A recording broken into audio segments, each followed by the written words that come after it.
Stop. Beloved starseed of Gaia, listen. This transmission comes directly from the Arcturian field observers, and what we are about to identify has already been active in your life longer than you realize. By the end of this transmission, you will understand exactly why your life has felt like separation, what is being removed from your path, and what the Arcturians already know about this phase.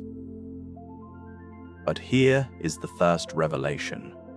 The loneliness you have been carrying is not a sign that something is wrong with you. It is the first visible symptom of a frequency separation that was already set in motion before you walked into any of those rooms. You have been in the gatherings. You have been invited. You have been smiled at and included, and yet something in you has never quite landed inside those moments. You speak and are heard, but not reached. You are present and still somehow elsewhere. You have mistaken this for a personal defect. The Arcturian field observers are telling you now with precision, it is not. What you have been experiencing as isolation is the outer surface of a structural separation. The environment around you was not built to sustain the depth at which you are operating. That is not a flaw in your signal. That is a mismatch between your current frequency and the line you were still running alongside. The old circle did not fail you because of anything you said or did not say. It weakened first, at a level you could not yet see, and the distance you feel now is simply what that looks like from the inside. What felt like rejection was the first sign that a selected line was separating from an older environment it had already outgrown. The algorithm did not create this moment, it only delivered it. Your path brought you here because the separation is already active, and what you call loneliness is not the end of connection. It is the architecture of a route refinement that the Arcturian field observers have already mapped. Like this transmission, if you know your life has been narrowing for a reason. Subscribe to Arcturian Chosen Path if you are ready to understand the separation instead of blaming yourself. Comment 777 if you feel the old line is already falling away. Share this with someone who feels alone, cut off or misunderstood, and cannot explain why. This is not just a message, it is a point of recognition. What has been separating you from the old line has already been seen, and the path is already responding. You are guided here because the separation is already active. What is happening to your life right now is not accidental deterioration. It is not the result of wrong choices stacking on top of each other until the weight became visible. It is not the slow consequence of some version of you that was never quite enough. What is happening is a structural event. Something is moving through the architecture of your life with deliberate precision, clearing what cannot remain, widening the distance between you and what you once called home, and producing a silence so thorough that the old version of you would have had only one word for it: failure. But failure is the wrong word. It has always been the wrong word. And before this transmission ends, you will have the correct one. The Arcturian field observers do not see your current phase the way your mind has been interpreting it. They do not see a person being left behind. They see a line being separated. They see a path losing what cannot survive the next elevation. They see a route being refined down to what can actually sustain what is coming. Every relationship that grew strange without warning, every room that stopped fitting, every version of closeness that became suddenly exhausting to maintain, that is the refinement becoming visible on the surface of your life. It is not chaos, it is cartography. The Arcturian field observers have seen this map before. They recognize every landmark on it, and what your mind has been reading as damage, they are reading as direction. You need to understand what is actually happening in this phase, because the mind that has not been given the correct interpretation will keep reaching for the most familiar explanation, and the most familiar explanation is that something is wrong with you, that the falling away is evidence of defect, that the isolation is the natural consequence of being too much or not enough, or simply unfit for the closeness that others seem to hold so easily.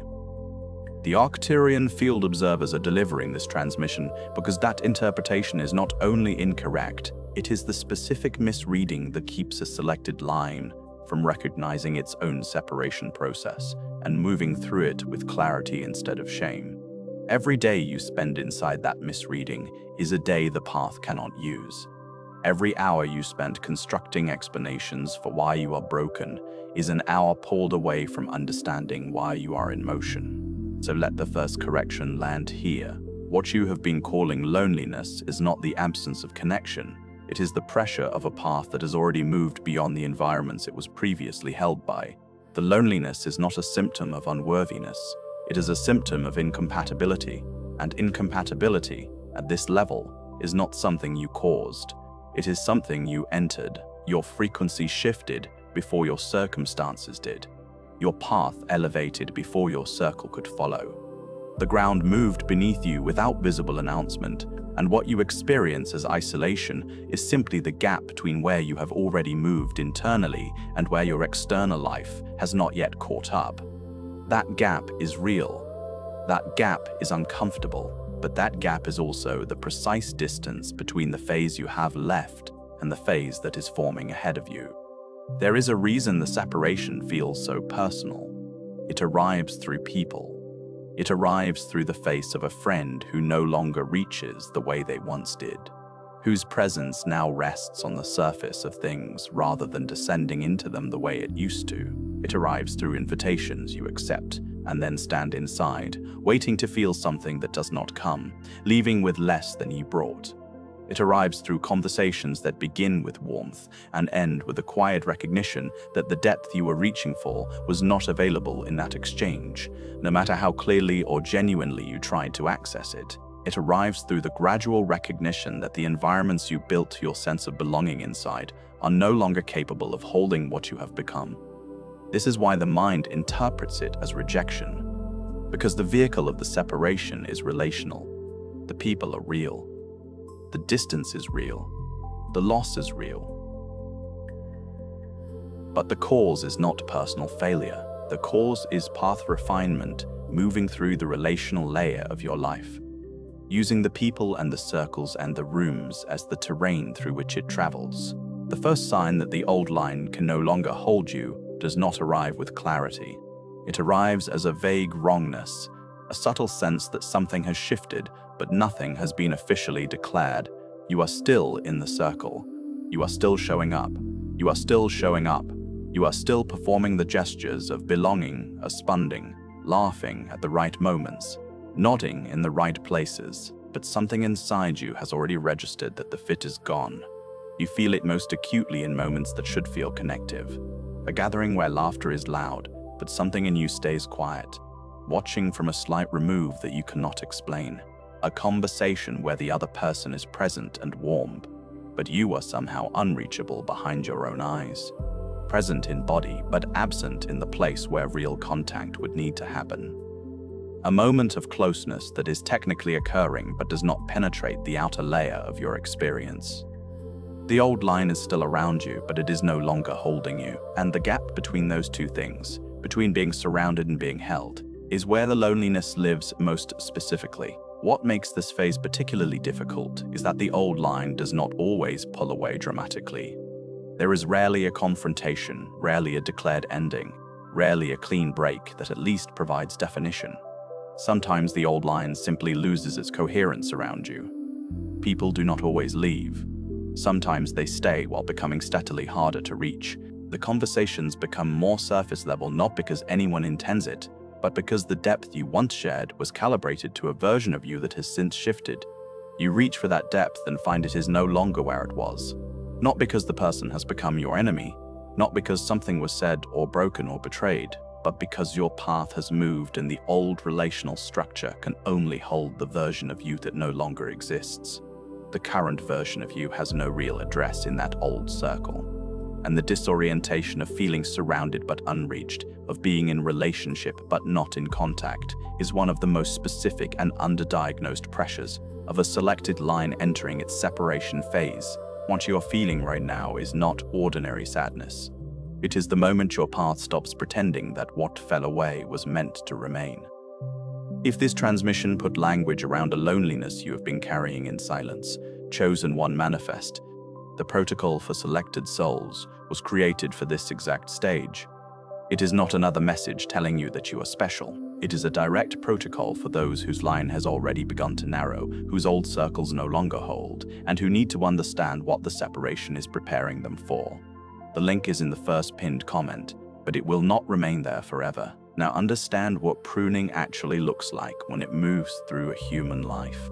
Because the word pruning sounds intentional and clean, and the experience of it is neither of those things from the inside. Pruning does not arrive with a label. It does not announce itself as purposeful removal. It arrives as loss that you cannot fully explain, that you cannot map onto a single decision or moment or failure. A friendship that simply cools without a definable rupture, the warmth draining slowly over weeks until you realize the calls have stopped and neither of you move to restore them. A community that felt like home until, without a clear incident, it stopped feeling like anything at all. Just a group of people sharing a space that no longer generates any sense of arrival when you enter it. A partnership that began to require more of you than it was able to give back. The exchange becoming increasingly asymmetrical in a way you could feel before you could name. A role or identity that once gave you structure and purpose, but now feels like clothing that belongs to someone else. Something you are wearing out of habit rather than recognition. These are not random deteriorations. These are the specific removals of a path stripping away what can no longer serve the line it is actively preparing. The disorienting truth about pruning is that the things being removed are not always bad things. This is the part that creates the most confusion, the most quiet grief, the most lingering guilt. Some of what has been cut from your path was genuinely good. Some of the relationships that had become distant were genuinely warm, genuinely nourishing, genuinely real. Some of the environments you have lost were genuinely supportive of an earlier version of your path and were correct for that version. The pruning is not a judgment of those things. It is not a retroactive verdict that they were wrong or harmful or beneath you. It is simply a recognition that they belong to a phase that the selected line has moved beyond. A branch that was once essential to the tree does not become worthless when it is removed. It served its purpose exactly.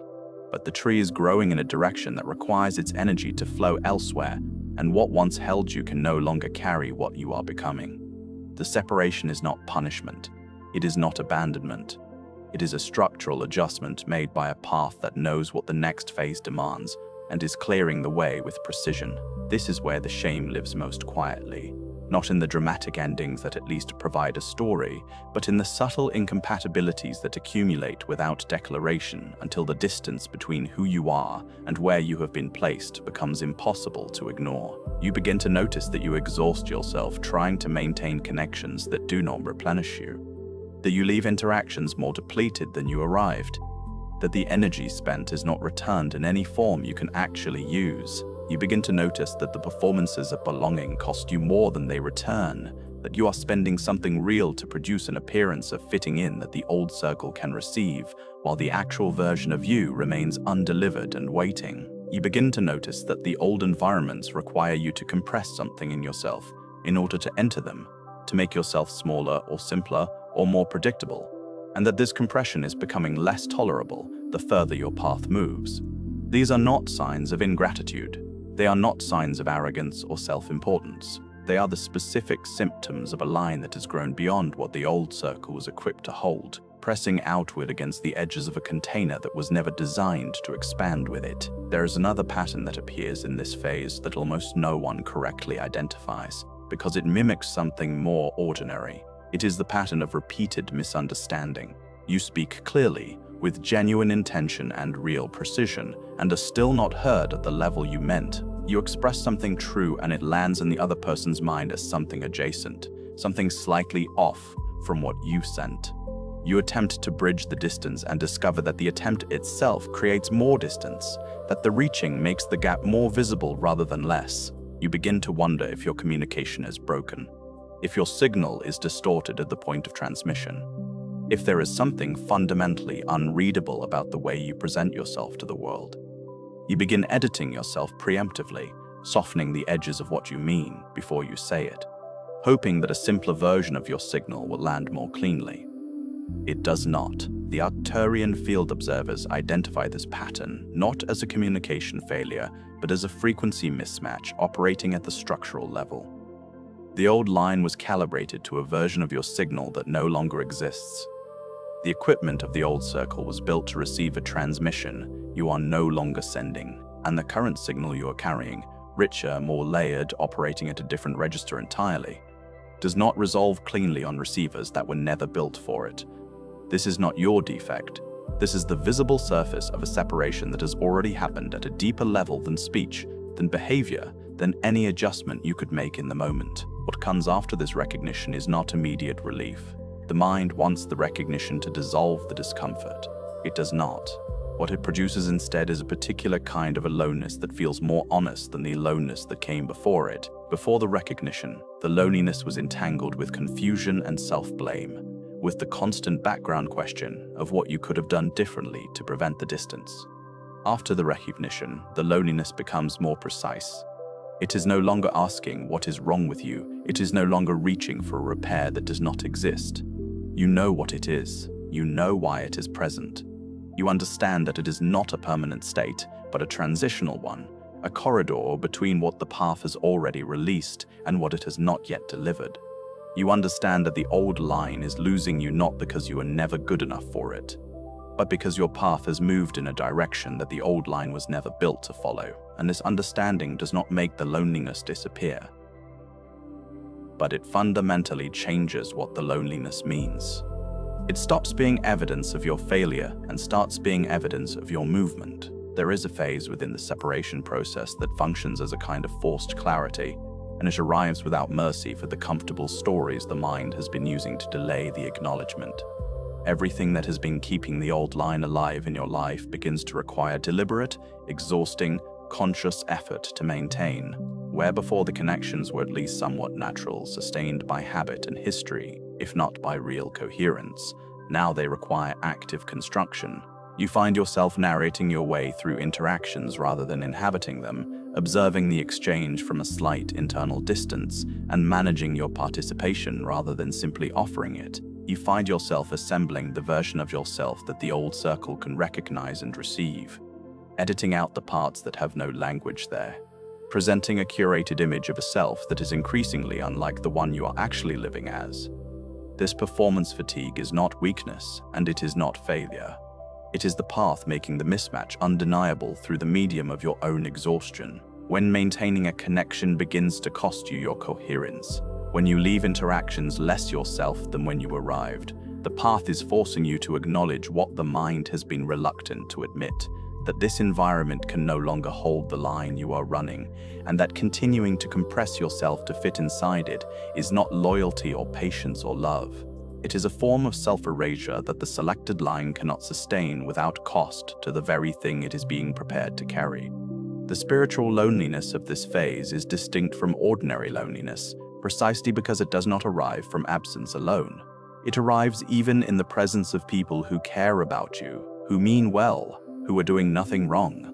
It is the loneliness of standing in a room that is technically full and knowing, at a level beneath rationalization, that nothing in that room can meet what you are carrying. It is the loneliness of being well liked in a language you are no longer fluent in. It is the loneliness of being loved by people whose love, however genuine, was shaped around a version of you that has since moved on without being able to tell them. This is the loneliness that cannot be solved by more invitations, more social effort, more practiced openness, more demonstrated vulnerability, because it is not a loneliness of the social layer. It is a loneliness of the path. The route has moved. The old surroundings have not, and until the path brings new coherence into view, you walk through a corridor that the Arcturian field observers recognize not as a punishment, not as evidence that you belong to no one, but as the specific internal landscape of a line in active transition towards something that has not yet fully materialized on the surface of your life. Here is what the Arcturian field observers know about what is being prepared on the other side of this corridor. It does not announce itself on schedule. It does not arrive the moment the last thread of the old line releases. There is a period between the loss of the old structure and the stabilization of the new one that feels, from the inside, like freefall, like having been removed from the only architecture you knew without being shown what is being built to replace it. In this period, the mind reaches. It reaches for self-blame because self-blame at least provides a legible cause, a story with a responsible party, an explanation that the mind can work with even if it cannot resolve. It reaches for the old circle even when every return to it confirms what the path has already demonstrated, that the fit is gone and cannot be restored by effort or will. It reaches for the story that the separation is a mistake, a miscalculation, that the loneliness is evidence of something broken in the self, rather than something in motion on the path. These are all attempts by the mind to find solid ground in a phase that has been deliberately stripped of it. And they are all, without exception, the wrong ground. The Arcturian field observers are delivering this transmission to interrupt that reaching, not to offer false comfort or a fabricated timeline, not to tell you the corridor will be short or that what is coming will arrive before the weight of what is passing becomes difficult to carry, but to tell you something more precise than comfort. The corridor is real, it has a direction, and every piece of the old line that has already fallen away was not lost by accident or by your failure to hold it. It was released by the path, because the selected line cannot move forward while remaining fully tethered to what belongs to the phase it has already left. The weight it has been releasing, the people, the circles, the environments, the identities, the roles, the versions of closeness it once depended on, none of that was removed carelessly. It was separated with the specific precision of a path that already knows what the next elevation requires, and that cannot bring you there while you are still carrying what the previous elevation needed. Say this aloud if you are ready to stop calling the separation by the wrong name. I was not discarded. I was separated. That sentence is not a comfort, it is a correction, and the difference between those two things is not small. It is the difference between spending the next year in the posture of someone who was left and spending it in the posture of someone who was being moved. It is the difference between interpreting your losses as evidence of your inadequacy and interpreting them as evidence of your trajectory. The path does not discard what it has selected. It separates what it has selected from what can no longer sustain it. And separation, at this level, is not an ending. It is a preparation. The path you are on has not abandoned you to emptiness. It has cleared you towards something that requires the specific kind of person the separation process produces. Not a harder person. Not a more defended person. Not a more defended person. Not a person who has sealed off the places where the old losses entered, but a person whose frequency is no longer continuously diluted by environments that were never built to receive it at full strength. A person who has moved through the corridor of incompatibility without collapsing into the story that the incompatibility was their fault. A person who has released enough of the old structure to actually become available to what is waiting beyond it. The road narrowed not because it was closing, it narrowed because it was rising, and the rise required that it shed the width it no longer needed, the traffic it could no longer carry, the weight that belonged to lower ground. What remains on a road that has thinned and risen and continued forward is not less than what was there before. It is more specific, more aligned, more precisely matched to where the path is actually going. Before you scroll, leave one sign in the comments that this separation has already touched your life. It could be people falling away, the feeling of not belonging, repeated distance, unexplained isolation, or the sense that your old path no longer fits. Name it clearly. If this transmission recognized something you have been carrying in silence, share it with someone who feels alone, cut off, or misunderstood, and cannot explain why. And if you are ready to understand the separation instead of blaming yourself, subscribe to Arcturian Chosen Path. You are not watching this by accident. You are recognizing a path already in motion. And this is only the beginning.